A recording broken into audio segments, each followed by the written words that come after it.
as my time to speak to you is after lunch, and usually during the lunch you lose something more than just of course row, you know.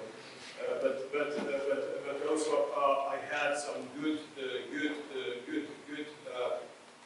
reflections from the previous speakers, and I'm really happy to listen that the part which was related to policies and strategies. Thanks to Robert, I was aware that this forum will be happening pretty early, and I started searching strategies which are available, at least on the source. And everyone is discussing now energy security, right? Energy and security fits together. I was a bit surprised. In the strategies, you will not find very often those two words working together. You will find energy, you will find security. If you find energy security, it will be something that's supposed to be sufficient. Question is what is sufficient, or it is very important. This is also maybe a coincidence, Mr. Robert, that this is the 10th anniversary of Forum. Coincidentally, we have celebrated the 10th anniversary of our center this summer. So it looks as we have common destiny, to work together. And maybe we should go for next forum also together. We will definitely do that, definitely. Okay.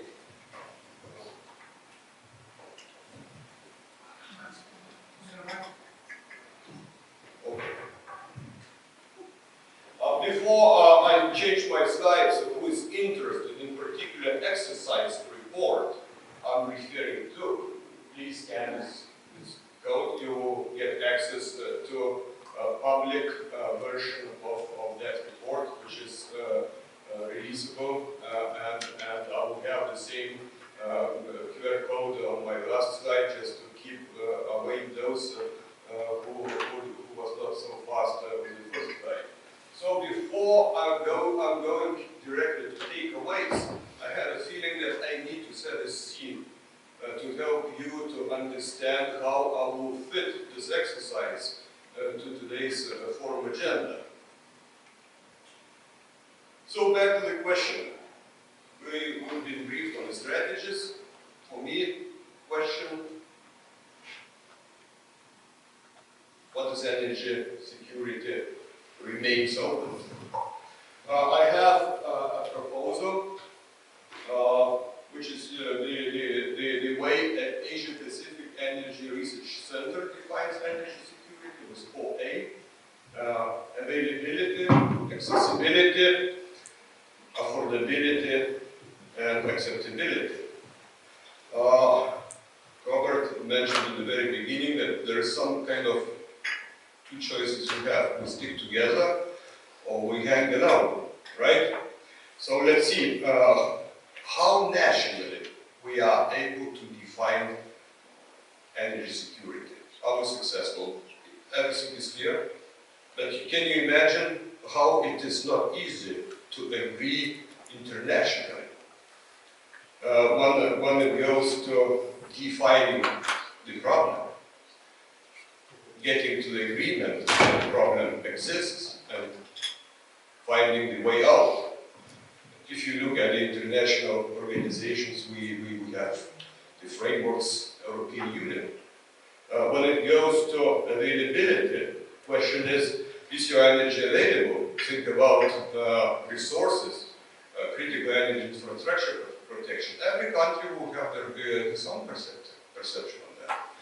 When it goes to accessibility, again, networks which provides the energy, power line, grids, capacity of those grids, affordability, what financial amount can you dedicate? So these are the elements of the energy security, last but not least, acceptability, politically and socially. Whether green energy is okay, right? Yeah, that's a good development. It looks as we have very nice, ambitious plans for developing our systems in green direction. When it goes to having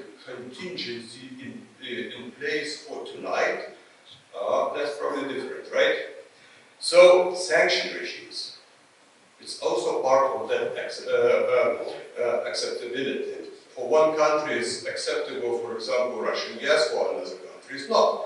So to agree upon the problem is probably priority number one.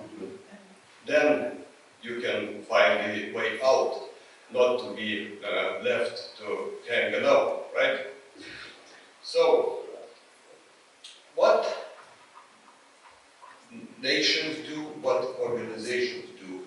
Let's look at NATO, as our center is NATO Energy Security Center of Excellence.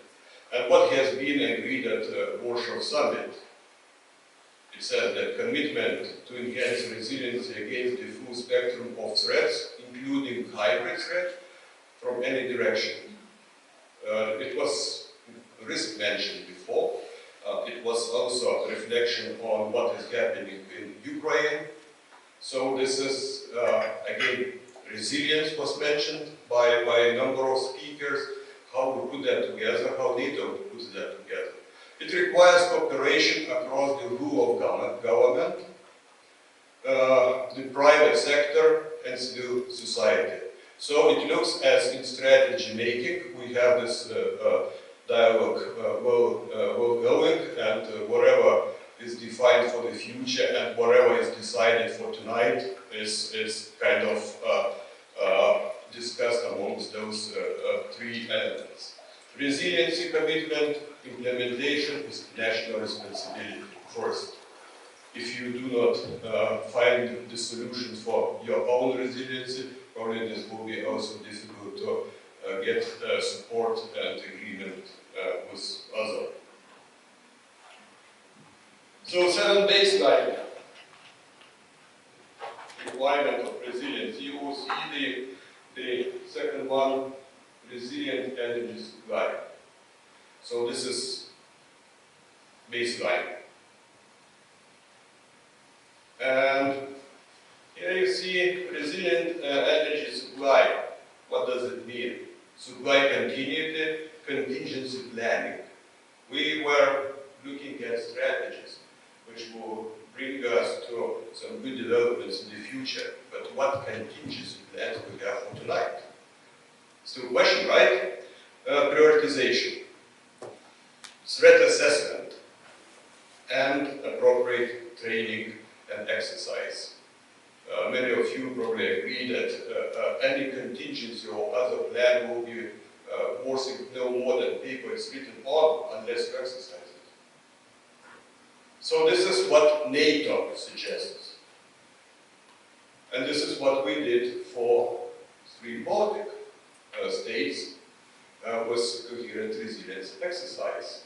I will draw your attention to, those numbers.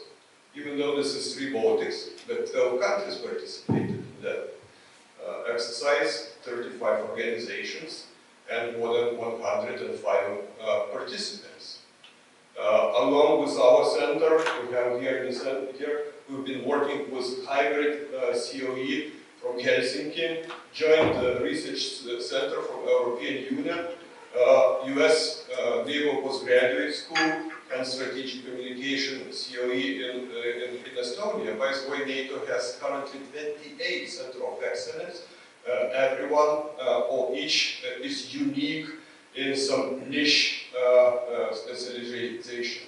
Our center can fuse it for training audience, for any audience, 28 organizations to deliver. So this is also capacity we can bring to the exercise. The aim of the exercise was surprise for those who were not with us last year, to support national authorities and electricity system operators to mitigate the possible disruption of electricity supplies to civilian and military consumers in the Baltic region due to vulnerabilities caused by close proximity of unsafe nuclear power plant in Belarus. We haven't heard anything about it today. And the progress of synchronization of the Baltic state electricity network with the continental Europe. So it was already exercised last year with the audience coming from operational level, the Baltic states and Baltic Sea grid operators, supported by decision-maker level coming from different governmental institutions. And we've got some results in there. And we call those results as key takeaways. For those who have a full report, you will probably have the better possibility to see what scenario has been used for that exercise and granularity on those takeaways. But I will offer just a few of them. And the first one is no surprise, quite a lot. The increased baseload reserve for all regions is absolutely necessary. Early multinational cooperation during hybrid scenarios will improve resilience. What exercise participants, they concluded that multinational cooperation is the answer to the energy security and elements which is seen as national responsibility initially. But to get the affordable plans, feasible solutions, you need to go multinational. Needs to evaluate and update prevailing current approach to risk analysis. I was surprised by quality of training audience coming from operators level. They were brilliant. They were really professionals in their field. And they were briefing risk assessment from their company perspective. What in the end of the exercise training audience, they discovered that this was wrong, as they were basing their risk assessment on the historical incidents they have. Maybe technical reason, whatever, you know. The hybrid scenario was not considered. The things what is happening in Ukraine right now, that was not considered as possibility, the electric system to be disrupted. So they said, hey, we need to change our risk assessment approach. Improving emergency cooperation agreement would improve responsiveness. Again, scenario was leading to the situation that some elements of the system was simply disabled. Equipment was disabled, and the operators, they were counting how much time they need to recover the system. And they said, okay, for some recovery we will need more than a year, as procurement of the equipment will take the most of the time. And then Swedish operators, they said, hey, we can help you with that. We have this equipment, which was disabled, in stock right now. And we have personnel who can assist you in fixing that situation, because we are operating same equipment. So the qualification of personnel is the same. But they said we have no practical arrangements, and there is no intergovernment agreements in doing so, or enabling so. So this is question, you know, whether grid operators can make those deals in between. I don't know. This is supposed to be answered by those companies. Whether we need more government support to be answered, you know. But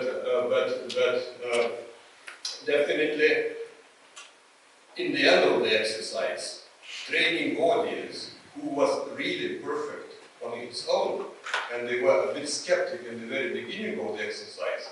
When the exercise ended, we asked, what do you want from us? Next time, they said, more exercise. So the rule government coordination for robust communication, strategic communication wise. There is another key takeaway related to CS part. Everyone was hoping that your cell phones, you know, the communication means will be available during the crisis. We have shown this might be not the case. So the emergency communication system is supposed to be reconsidered as interesting part. Audience, they were asked to reflect in the end. How would they rate strengths of their own agency with regard to collaborating with other agencies? No surprise, they were coming with very good scoring themselves, right? Next slide. They were scoring not as good, but still good others. So this is human factor. We score ourselves better than others. But the interagency cooperation looks to be good. When it goes to the same question, but related to regional collaboration, they scored themselves pretty well. Look what is happening with others. So how regional cooperation could be good, that everyone considers I'm good in collaboration, but others are bad. So I'm afraid, getting back to Robert, your point, whether we are really preferring to stick together or we prefer to stay and to hang alone.